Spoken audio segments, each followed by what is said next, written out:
ಜಟಾಪಟಿಗೆ ಹೊಸ ಟ್ವಿಸ್ಟ್. ಕರ್ನಾಟಕಕ್ಕೆ big jackpot. ತಮಿಳುನಾಡಿಗೆ ಮತ್ತೆ ಶಾಕ್. ಕೇಂದ್ರ ಕೊಟ್ಟಂತ ಸ್ಪಷ್ಟನೆ ಏನು? ಶೀಘ್ರವೇ ಶುರುವಾಗುತ್ತಾ ಡ್ಯಾಂ ಕೆಲಸ? ಜಲಸಂಪನ್ಮೂಲ ಸಚಿವರು ಹೇಳೋದೇನು? ಇದು ಮೇಕೆದಾಟು ಜಾಕ್ಪಾಟ್ ಸ್ಟೋರಿ.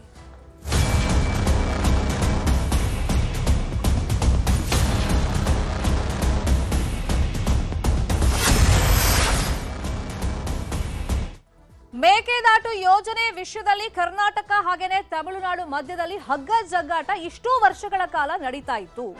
ಆದ್ರೆ ನಿನ್ನೆ ರಾಜ್ಯಸಭೆಯಲ್ಲಿ ಇದಕ್ಕೆ ಒಂದು ಸ್ಪಷ್ಟ ಲಿಖಿತ ಉತ್ತರ ಕೇಂದ್ರ ಸರ್ಕಾರದಿಂದಲೇ ಸಿಕ್ಕಿದೆ. ಮೇಕೆದಾಟು ವಿಚಾರದಲ್ಲಿ ಕರ್ನಾಟಕಕ್ಕೆ ಮತ್ತೆ ಗುಡ್ ನ್ಯೂಸ್ ಸಿಕ್ಕಿದೆ. ಮೇಕೆದಾಟು ಯೋಜನೆಗೆ ಬೇರೆ ರಾಜ್ಯಗಳ ಒಪ್ಪಿಗೆ ಬೇಕಾಗಿಲ್ಲ. ತಮಿಳುನಾಡಿನ ತಕರಾರಿಗೆ ರಾಜ್ಯಸಭೆಯಲ್ಲಿ ಕೇಂದ್ರ ಲಿಖಿತವಾಗಿನೇ ಈ ಉತ್ತರವನ್ನ ಕೊಟ್ಟಿದೆ. ತಮಿಳುನಾಡು ಸಂಸದ ಅನ್ಬುಮಣಿ ರಾಮದಾಸ್ ಪ್ರಶ್ನೆಯನ್ನ ಕೇಳ್ತಾರೆ ಈ ವಿಷಯವಾಗಿ. ಅದಕ್ಕೆ ಉತ್ತರವನ್ನ ಕೇಂದ್ರ ಜಲಶಕ್ತಿ ರಾಜ್ಯ ಸಚಿವ ರಾಜ್ ಭೂಷಣ್ ಚೌಧರಿ ಅವರು ಕೊಟ್ಟಿದ್ದಾರೆ. ಆಕ್ಷೇಪವನ್ನ ವ್ಯಕ್ತಪಡಿಸಲು ತಮಿಳುನಾಡಿಗೆ ಯಾವುದೇ ಹಕ್ಕಿಲ್ಲ ಅಂತ ಹೇಳಿ ಉತ್ತರವನ್ನ ಕೊಟ್ಟಿದ್ದಾರೆ. ಸೊ ಇಷ್ಟ ದಿನ ನಾವು ನೋಡ್ತಾ ಇದ್ವಿ, ಮೇಕೆದಾಟು ಯೋಜನೆ ಅಥವಾ ಯಾವುದೇ ನೀರಾವರಿ ಯೋಜನೆ ಅಥವಾ ಅಣೆಕಟ್ಟು ಕಟ್ಟಬೇಕು ಅಂತಂದ್ರೆ, ಮೇಲಿನ ರಾಜ್ಯ ಕಟ್ಟಬೇಕು ಅಂತಂದ್ರೆ ಕೆಳಗಡೆ ಇರುವಂತ ರಾಜ್ಯಗಳ ಅನುಮತಿಯನ್ನ ಪಡಿಬೇಕು, ಕಾನೂನಲ್ಲಿದೆ ಅಂತೆಲ್ಲ ಚರ್ಚೆಗಳಾಗ್ತಾ ಇತ್ತು. ಮತ್ತೆ ಈ ಮೇಕೆದಾಟು ವಿಷಯದಲ್ಲಿ ನಮ್ಮ ಹಕ್ಕಿದೆ. ಇದು ಬೆಂಗಳೂರಿಗೆ ಒಂದು ಮಹತ್ವದ ಯೋಜನೆಯಾಗುತ್ತೆ. ಒಂದು ಕುಡಿಯೋ ನೀರನ್ನ ಸಪ್ಲೈ ಮಾಡುವಂತ ನಿಟ್ಟಲ್ಲಿ, ಮತ್ತೊಂದು ಎಲೆಕ್ಟ್ರಿಸಿಟಿ ವಿದ್ಯುತ್ ಅನ್ನ ಕಲ್ಪಿಸುವಂತ ನಿಟ್ಟಲ್ಲಿ. ಹಾಗಾಗಿ ಇಲ್ಲಿನ ಸರ್ಕಾರ ಬಹಳ ವರ್ಷಗಳಿಂದ ಈ ಪ್ರಯತ್ನಗಳನ್ನ ಪಡ್ತಾ ಇತ್ತು. ಆಮೇಲೆ ಡಿ.ಕೆ. ಶಿವಕುಮಾರ್ ಅವರು ಮುತುವರ್ಜಿಯನ್ನ ವಹಿಸಿ ದೊಡ್ಡ ಮಟ್ಟದಲ್ಲಿ ಪಾದಯಾತ್ರೆ ಕೈಗೊಳ್ಳೋ ಮುಖೇನ ಒಂದು ಗಮನವನ್ನು ಸೆಳೆದಿದ್ರು. ಈಗ ಈ ತಕರಾರನ್ನ ಮಾಡಿದಂತ ತಮಿಳುನಾಡಿಗೆ ರಾಜ್ಯಸಭೆಯಲ್ಲಿ ಹಿನ್ನಡೆಯಾಗಿದೆ. ಕ್ಯಾಪೆ ತೆಗೆದಿತ್ತಲ್ಲ ತಮಿಳುನಾಡು, ಈಗ ಆಕ್ಷೇಪ ವ್ಯಕ್ತಪಡಿಸಲು ಹಕ್ಕಿಲ್ಲ ಅಂತ ಹೇಳಿ ಕೇಂದ್ರ ಸರ್ಕಾರ ಲಿಖಿತ ಉತ್ತರವನ್ನೇ ಕೊಟ್ಟಿದೆ. ಹಾಗಾಗಿ ಮೇಕೆದಾಟು ವಿಷಯದಲ್ಲಿ ರಾಜ್ಯಕ್ಕೆ ಒಂದು ಗುಡ್ ನ್ಯೂಸ್ ಸಿಕ್ಕಿದೆ. ಮತ್ತೆ DPR ಎಲ್ಲ ಈ ಹಿಂದೆನೆ ರೆಡಿ ಇತ್ತು. ಬಟ್ ತಮಿಳುನಾಡು ಆಕ್ಷೇಪ ವ್ಯಕ್ತಪಡಿಸೋದ್ರಿಂದ ಅದನ್ನ ಫರ್ದರ್ ಪ್ರೊಸೀಡ್ ಮಾಡೋಕೆ ಕರ್ನಾಟಕದಿಂದ ಸಾಧ್ಯ ಆಗ್ತಾ ಇರಲಿಲ್ಲ.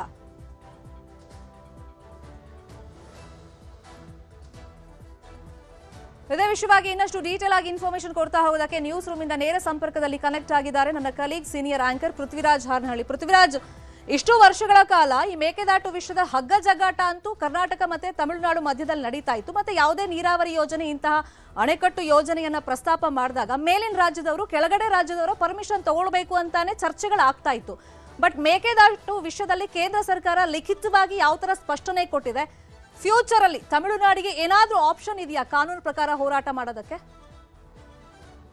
ಎಸ್ ಶರ್ಮಿತಾ, ನೋಡ್ತಾನೆ ಇದೀವಿ ಮೇಕೆದಾಟು ವಿಚಾರಕ್ಕೆ ಸಂಬಂಧಪಟ್ಟಂತೆ ಕಳೆದ 30 ವರ್ಷಗಳಿಂದಲೂ ದೊಡ್ಡ ಮಟ್ಟದಲ್ಲಿ ಚರ್ಚೆ ಆಗ್ತಾ ಇತ್ತು. ಅದಾದ ನಂತರ 2013ರಲ್ಲಿ ಸಿದ್ದರಾಮಯ್ಯನವರ ಗೌರ್ಮೆಂಟ್ ಬಂದಂತ ಸಂದರ್ಭದಲ್ಲಿ ಅಧಿಕೃತವಾಗಿ ಮೇಕೆದಾಟು ಯೋಜನೆಯನ್ನ ಘೋಷಣೆ ಮಾಡಲಾಯಿತು. ಅವತ್ತಿನಿಂದಲೂ ಕೂಡ ಕಳೆದ 13 ವರ್ಷಗಳಿಂದ ತಮಿಳುನಾಡು ಇದೇ ಒಂದು ವಿಚಾರಕ್ಕೆ ಸಂಬಂಧಪಟ್ಟಂತೆ ಆಕ್ಷೇಪಣೆಯನ್ನ ವ್ಯಕ್ತಪಡಿಸ್ತಾನೆ ಬರ್ತಾ ಇತ್ತು. ನಾವು ನೋಡಿದ್ವಿ ಕೊರೋನಾ ಟೈಮಲ್ಲಿ ಡಿ.ಕೆ. ಶಿವಕುಮಾರ್ ಬಹುದೊಡ್ಡ ಹೋರಾಟವನ್ನ ಮಾಡಿದ್ರು. ನಮ್ಮ ನೀರು ನಮ್ಮ ಹಕ್ಕು ಅಂತ ಹೋರಾಟವನ್ನ ಮಾಡಿದ್ರು. ಸುಮಾರು 140 ಕಿಲೋಮೀಟರ್ ಹೋರಾಟ ಮಾಡಿದ್ರು. ಸಿದ್ದರಾಮಯ್ಯನವರು ಸೇರಿದಂತೆ ಶಾಸಕರುಗಳು, ಸಂಸದರುಗಳು ಡಿ.ಕೆ. ಶಿವಕುಮಾರ್ ಅವರಿಗೆ ಸಾಥ್ ಕೊಟ್ಟಿದ್ರು. ಸುಮಾರು 9,000 ಕೋಟಿಯ ಯೋಜನೆ ಇದು. ಅವತ್ತಿನಿಂದಲೂ ಕೂಡ ಹೇಳ್ಕೊಂಡು ಬರಲಾಗ್ತಾ ಇದೆ, ಮೇಕೆದಾಟು ಯೋಜನೆ ಯಾವುದೇ ರೀತಿಯಲ್ಲೂ ಕೂಡ ನಿಮ್ಮ ನೀರಿಗೆ ತೊಂದರೆಯನ್ನ ಮಾಡೋದಿಲ್ಲ, ನಿಮ್ಮ ನೀರು ಎಷ್ಟು ಬಿಡಬೇಕು ಅಷ್ಟನ್ನ ಬಿಟ್ಟೇ ಬಿಡ್ತೀವಿ, ನಾವು ಸುಪ್ರೀಂ ಕೋರ್ಟ್ ಆರ್ಡರ್ ಅಂತಾನೆ ಹೇಳ್ತಾ ಬರ್ತಾ ಇದ್ರು. ಸಮರ್ಥನೆಯನ್ನ ಮಾಡ್ಕೊಂಡೇ ಬರ್ತಾ ಇತ್ತು. ಹಾಗೆ ಕೋರ್ಟ್ನಲ್ಲೂ ಕೂಡ ವಾದಗಳು ಆಗ್ತಾ ಇತ್ತು. ಬಟ್ ಇದು ಯಾವುದನ್ನು ಕೂಡ ತಮಿಳುನಾಡು ಸರ್ಕಾರ, ಅಲ್ಲಿನ ತಮಿಳುನಾಡಿನ ಜನಪ್ರತಿನಿಧಿಗಳು ಇದನ್ನ ಲೆಕ್ಕ ಆಗ್ತಾ ಇರಲಿಲ್ಲ. ಮೇಕೆದಾಟು ಯೋಜನೆಗೆ ಅಡ್ಡಿಪಡಿಸುವಂತ ಕೆಲಸವನ್ನ ಮಾಡ್ತಾನೆ ಇದ್ರು. ಇನ್ನ ಸುಪ್ರೀಂ ಕೋರ್ಟ್ಗೆ ತಮಿಳುನಾಡಿನ ಸಿಎಂ ವಿಜಯ್ ಅವರು ಕೂಡ ಅರ್ಜಿಯನ್ನ ಹಾಕಿದ್ರು. ಸುಪ್ರೀಂ ಕೋರ್ಟ್ ಕೂಡ ವಜಾ ಮಾಡಿತ್ತು. ಅದಾದ್ಮೇಲೆ ಪ್ರಧಾನಮಂತ್ರಿಗಳಿಗೆ ಪತ್ರವನ್ನ ಕೂಡ ಬರೆದಿದ್ರು. ಇದರಲ್ಲಿ ಕೇಂದ್ರದ ಸ್ಟ್ಯಾಂಡ್ ಏನು ಅನ್ನುವಂಥದ್ದು ಭಾರಿ ಕುತೂಹಲಕ್ಕೆ ಎಡೆ ಮಾಡಿಕೊಟ್ಟಿತ್ತು. ತಮಿಳುನಾಡಿನ ಸಂಸದ ರಾಜ್ಯಸಭೆಯಲ್ಲಿ ಪ್ರಶ್ನೆಯನ್ನ ಮಾಡಿದಂತ ವಿಚಾರಕ್ಕೆ ಸಂಬಂಧಪಟ್ಟಂತೆ ಇಲ್ಲಿ ಜಲಸಂಪನ್ಮೂಲದ ರಾಜ್ಯ ಸಚಿವರಾಗಿರುವಂತಹ ರಾಜ್ ಭೂಷಣ್ ಚೌಧರಿ ಅವರು ಸ್ಪಷ್ಟನೆಯನ್ನ ಕೊಟ್ಟಿದ್ದಾರೆ. ತಮಿಳುನಾಡು, ಕೇರಳ, ಪುದುಚೇರಿಯ ಅನುಮತಿ ಬೇಕಿಲ್ಲ. 2018ರ ಫೆಬ್ರವರಿ ತಿಂಗಳ ಸುಪ್ರೀಂ ಕೋರ್ಟ್ನ ಒಂದು ಆದೇಶವನ್ನ ಉಲ್ಲೇಖಿಸಿ ಹೇಳಿದ್ದಾರೆ, ತನ್ನ ರಾಜ್ಯದ ಗಡಿಯ ಒಳಗಡೆ ನೀರಿನ ವಿಚಾರಕ್ಕೆ ಸಂಬಂಧಪಟ್ಟಂತೆ ಮೇಕೆದಾಟುವಿನಲ್ಲಿ ಅಣೆಕಟ್ಟನ್ನ ಕಟ್ಟುವಂತ ವಿಚಾರಣೆ ಆಗಲಿ ಅಥವಾ ತನ್ನ ನೀರಿಗೋಸ್ಕರ ಅವ್ರು ಸಂರಕ್ಷಣೆ ಮಾಡ್ಕೊಳ್ಳೋದಕ್ಕೆ ಏನ್ ಬೇಕಾದ್ರೂ ಮಾಡಬಹುದು ಅನ್ನುವಂತ ನಿಟ್ಟಿನಲ್ಲಿ ಅಲ್ಲಿ ಉಲ್ಲೇಖ ಇರುವಂತ ಹಿನ್ನೆಲೆಯಲ್ಲಿ ಅದನ್ನ ಸ್ಪಷ್ಟವಾಗಿ ತಿಳಿಸಿದ್ದಾರೆ. ತಮಿಳುನಾಡು, ಕೇರಳ, ಪುದುಚೇರಿಯ ಅನುಮತಿ ಬೇಕಾಗಿಲ್ಲ ಅಂತ. ಸೊ ಇದು ಒಂದು ಬಹುದೊಡ್ಡ ಗೆಲುವು ಅಂತ ಹೇಳಿದ್ರೆ ತಪ್ಪಾಗ್ಲಿಕ್ಕಿಲ್ಲ. ರಾಜ್ಯದ ವಾದಕ್ಕೆ ಮನ್ನಣೆ ಸಿಕ್ಕಿರೋ ಆಗಿರುವಂತದ್ದು, ಅದರಲ್ಲೂ ಸ್ಪೆಷಲಿ ಡಿ ಕೆ ಶಿವಕುಮಾರ್ ಅವರ ಕನಸಿನ ಯೋಜನೆ. ಇನ್ನ ಮುಂದಿನ ದಿನಗಳಲ್ಲಿ ಈ ಒಂದು ಯೋಜನೆಯನ್ನ ಜಾರಿಗೆ ತರುವಂತ ನಿಟ್ಟಿನಲ್ಲಿ ಇನ್ನೊಂದು ಪರಿಸರ ಮತ್ತೆ ಅರಣ್ಯ ಇಲಾಖೆಯ ಪರ್ಮಿಷನ್ ಬೇಕು. CWCಗೆ ಈಗ ಆಲ್ರೆಡಿ DPR ಅನ್ನ ಕೂಡ ಸಲ್ಲಿಸಿರುವಂತದ್ದು ರಾಜ್ಯ ಸರ್ಕಾರ. ಅದರ ಅನುಮತಿ ಸಿಕ್ಕ ನಂತರ ಈ ಯೋಜನೆ ಆರಂಭ ಆಗುತ್ತೆ ಅನ್ನುವಂಥದ್ದನ್ನ ನೋಡ್ಬೇಕಾಗಿರುವಂತದ್ದು. ಆದ್ರೆ ಮೇಕೆದಾಟು ವಿಚಾರ ಸಾಕಷ್ಟು ಬಾರಿ ಡಿ ಕೆ ಶಿವಕುಮಾರ್ ಅವರು ಕೂಡ ಹೇಳಿದ್ದಾರೆ, ತಮಿಳುನಾಡಿನವರ ಜೊತೆನೂ ಕೂಡ ಮಾತನಾಡಿದ್ದಾರೆ ಈ ಒಂದು ವಿಚಾರಕ್ಕೆ ಸಂಬಂಧಪಟ್ಟಂತೆ. ಅಂದ್ರೆ ಇದು 4.75 TMC ಬೆಂಗಳೂರಿಗೆ ನೀರನ್ನ ಕೊಡುವಂತ ಯೋಜನೆ. ಮುಂದಿನ 30 ವರ್ಷಗಳ ಕಾಲ ಬೆಂಗಳೂರಿಗೆ ಯಾವುದೇ ರೀತಿಯಂತ ಕುಡಿಯುವ ನೀರಿಗೆ ಅಂದ್ರೆ ತೊಂದರೆ ಎದುರಾಗುವುದಿಲ್ಲ. ಅದರ ಜೊತೆಗೆ 400 ಮೆಗಾವ್ಯಾಟ್ ವಿದ್ಯುತ್ ಅನ್ನ ಉತ್ಪಾದಿಸುವಂತ ಯೋಜನೆ ಆಗಿದೆ. ಇದು ತಮಿಳುನಾಡಿನ ಒಂದು ನೀರನ್ನ ಕಿತ್ಕೊಳ್ಳುವಂತ ಯೋಜನೆ ಅಲ್ಲ, ಅದನ್ನ ಎಲ್ಲೂ ಕೂಡ ಕಂಟ್ರೋಲ್ ಮಾಡುವಂತ ಯೋಜನೆ ಅಲ್ಲ. ಸುಮಾರು 67 TMC ದೊಡ್ಡ ಡ್ಯಾಮ್ ಅನ್ನ 67 TMC ನೀರಿಸುವಂತ ಒಂದು ದೊಡ್ಡ ಡ್ಯಾಮ್ ಅನ್ನ ಕಟ್ಟಲಾಗ್ತದೆ. ಇದರ ಉದ್ದೇಶ ಏನಪ್ಪಾ ಅಂದ್ರೆ ಕುಡಿಯುವ ನೀರು ಮತ್ತು ವಿದ್ಯುತ್ ಉತ್ಪಾದನೆ ಅಷ್ಟೇ, ಕೃಷಿಗೆ ಈ ನೀರನ್ನು ಕೂಡ ಬಳಕೆ ಮಾಡೋದಿಲ್ಲ ಅನ್ನುವಂಥದ್ದನ್ನ ಸ್ಪಷ್ಟಪಡಿಸಿದ್ರು ಕೂಡ ಪದೇ ಪದೇ ತಗಾದೆ ತೆಗಿತಾ ಇದ್ದಂತ ತಮಿಳುನಾಡಿಗೆ ಈಗ ಭಾರಿ ಮುಖಭಂಗ ಎದುರಾದಂತಾಗಿದೆ. ರಾಜ್ಯಸಭೆಯಲ್ಲಿ ಕೇಂದ್ರ ಸರ್ಕಾರನೇ ಉತ್ತರ ಕೊಡುವ ಮುಖಾಂತರ ನೆಕ್ಸ್ಟ್ ಇನ್ಯಾವ ಎಕ್ಸ್ಟೆಂಟ್ಗೆ ಹೋಗ್ತಾರೆ ಅನ್ನುವಂಥದ್ದನ್ನ ಕಾದ್ ನೋಡ್ಬೇಕಾಗಿದೆ. ಬಿಕಾಸ್ ಸುಪ್ರೀಂ ಕೋರ್ಟ್ ನಲ್ಲಿ ಈ ಒಂದು ಅರ್ಜಿ ವಜಾಗೊಂಡಂತ ಹಿನ್ನೆಲೆಯಲ್ಲಿ ಇದಕ್ಕೆ ನೆಕ್ಸ್ಟ್ ಯಾವ ರೀತಿಯಾಗಿ ಪ್ರಾಬ್ಲಮ್ ಎದುರಾಗುತ್ತಾ ಇಲ್ವಾ, ಅಥವಾ ಮುಂದೆ ಯಾವುದೇ ಪ್ರಾಬ್ಲಮ್ ಇಲ್ದಲೆ ಮೇಕೆದಾಟು ಯೋಜನೆಗೆ ಚಾಲನೆಯನ್ನ ನೀಡಲಾಗುತ್ತಾ, ಅದು ಡಿ ಕೆ ಶಿವಕುಮಾರ್ ಅವರು ಮುಖ್ಯಮಂತ್ರಿ ಬೇರೆ ಆಗಿರುವಂತ ಈ ಸಂದರ್ಭದಲ್ಲಿ ಈ ಯೋಜನೆಗೆ ಚಾಲನೆ ಸಿಗುತ್ತಾ ಅನ್ನುವಂಥದ್ದು ಈಗಿರುವಂತ ಸದ್ಯದ ಕುತೂಹಲ. ಎಕ್ಸಾಕ್ಟ್ಲಿ ಪೃಥ್ವಿ, ಈಗ ಕೋರ್ಟ್ ಆರ್ಡರ್ ಅನ್ನ ಕೊಟ್ಟಿತ್ತು ಈ ಹಿಂದೆನೆ. 1 second Prithvi please be online. ಈ ಬಗ್ಗೆ ಮಾತನಾಡೋದಕ್ಕೆ ಜಲಸಂಪನ್ಮೂಲ ಇಲಾಖೆಯ ಸಚಿವರಾಗಿರುವಂತಹ ರಾಮಲಿಂಗಾರೆಡ್ಡಿ ಅವರು ನಮ್ಮ ಜೊತೆ ದೂರವಾಣಿ ಸಂಪರ್ಕದಲ್ಲಿ ಜಾಯಿನ್ ಆಗಿದ್ದಾರೆ. ಸರ್ ನಮಸ್ಕಾರ. ಮೇಕೆದಾಟು ವಿಷಯವಾಗಿ 30 ವರ್ಷಗಳ ಹೋರಾಟ ಫೈನಲಿ ಕೇಂದ್ರ ಸರ್ಕಾರದಿಂದಲೇ ಒಂದು ಸ್ಪಷ್ಟತೆ ಇವಾಗ ಸಿಕ್ಕಿದೆ. ಮತ್ತೆ ಪರಿಷ್ಕೃತ DPR ಸಲ್ಲಿಕೆ ಮಾಡೋಕ್ಕೂ ಸೂಚನೆ ಕೊಟ್ಟಿರೋದ್ರಿಂದ ಆ ಪ್ರೋಸೆಸ್ ಹೆಂಗ್ ನಡೀತಾ ಇದೆ ಸರ್? ಮತ್ತೆ ಇಷ್ಟು ವರ್ಷಗಳ ಕಾಲ ಈ ಹಗ್ಗ ಜಗ್ಗಾಟಕ್ಕೆ ಏನ್ ಕಾರಣ ಆಯ್ತು ಹಂಗಾದ್ರೆ? ಒಂದು ನಮ್ಗೆ ಸುಪ್ರೀಂ ಕೋರ್ಟ್ಗೂ ಕೂಡ ಅವರು ಹಿಂದೆ ಹೋಗಿದ್ರಮ್ಮ. ಹೌದು, ಸುಪ್ರೀಂ ಕೋರ್ಟ್ ಅಲ್ಲಿ 2000 ಮಿಸ್ಲೇನಿಯಸ್ ಅಪ್ಲಿಕೇಶನ್ ಹಾಕೊಂಡಿದ್ರು. 2025 ವಜಾ ಆಯ್ತು. ಅದ್ರ ಮೇಲೆ IA ಹಾಕೊಂಡ್ರು, ಅದು ಕೂಡ 2026 ವಜಾ ಆಯ್ತು. ಆಮೇಲೆ ವಜಾ ಆದ್ರೂ ಕೂಡ ಅವರು ಮೊನ್ನೆ ಅಸೆಂಬ್ಲಿನಲ್ಲಿ ಏನೋ ಒಂದು ರೆಸೊಲ್ಯೂಷನ್ ಎಲ್ಲ ಮಾಡಿ ನಾವು ಹೋರಾಟ ಮಾಡ್ಬೇಕು ಹಾಗೆ ಅಂತೇಳಿ ಅವರ ಎಲ್ಲ ಪಕ್ಷಾತೀತವಾಗಿ ಅವರೆಲ್ಲ ಅಸೆಂಬ್ಲಿನಲ್ಲಿ ಒಂದು ರೆಸೊಲ್ಯೂಷನ್ ಕೂಡ ಪಾಸ್ ಮಾಡ್ಕೊಂಡ್ರು. ಆಮೇಲೆ ಅನ್ಬುಮಣಿ ರಾಮದಾಸ್ ಅವರು ಒಂದು ಪ್ರಶ್ನೆ ಹಾಕಿದ್ರು.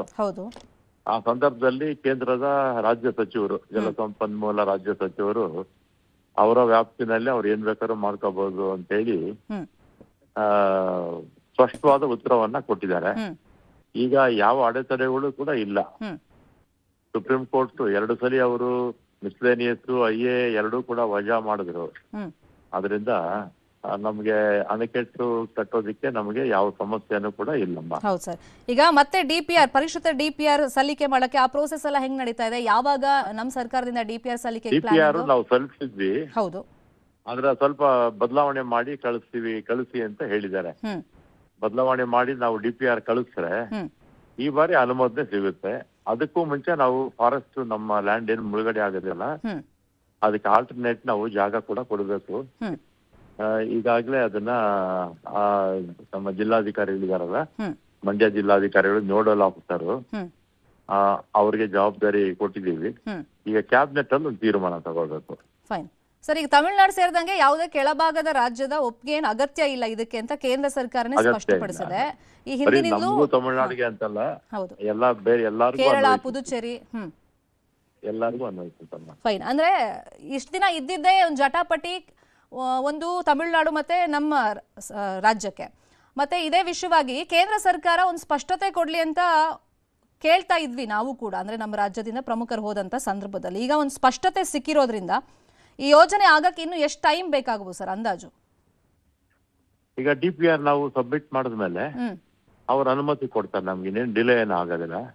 ಅದಕ್ಕೂ ಮುಂಚೆ ನಾನು ಆಗ್ಲೇ ಹೇಳಿದಲ್ಲ, ನಾವು ಫಾರೆಸ್ಟ್ ಲ್ಯಾಂಡ್ ಬದಲಿ ಕೊಡ್ಬೇಕು. ಬದಲಿ ಕೊಟ್ಟು DPR ಸಲ್ಲಿಸಿದ್ರೆ ನಮ್ಗೆ ಅನುಮತಿ ಕೊಡ್ತಾರೆ. ಆಮೇಲೆ ಟೆಂಡರ್ ಕರೆದು ಕೆಲಸ ಪ್ರಾರಂಭ ಮಾಡ್ಕೋಬಹುದು. ಬೇಕಾಗುತ್ತೆ, ವರ್ಷ ಬೇಕಾಗುತ್ತೆ. ಎಲ್ಲ ಪ್ರಕ್ರಿಯೆ ಮುಗಿಯೋಷ್ಟರಲ್ಲಿ ವರ್ಷ ಬೇಕಾಗುತ್ತೆ. ಒಂಥರ ಜಲಸಂಪನ್ಮೂಲ ಇಲಾಖೆ ಲಕ್ಕಿ ಚಾರ್ಮ್ ಅನ್ಸುತ್ತೆ ಸರ್. ನೀವು ಒಟ್ಟಲ್ಲಿ ಒಲ್ಲದ ಮನಸ್ಸಿನಿಂದಲೇ ಖಾತೆಯನ್ನ ತಗೊಂಡ್ರು ಕೂಡ ನೋಡಿ ಒಂದೊಂದೇ ಪ್ರಾಬ್ಲಮ್ ಸಾಲ್ವ್ ಆಗ್ತಿದೆ ಅನ್ಸುತ್ತೆ. ಈ ರಾಜ್ಯದ ಜನತೆಗೆ ಒಳ್ಳೇದಾಗುತ್ತೆ ಬಿಡ್ರಮ್ಮ. Fine thank you sir, news 18 ಜೊತೆಗೆ ಮಾತನಾಡಿದ್ದಕ್ಕೆ ಥ್ಯಾಂಕ್ ಯು.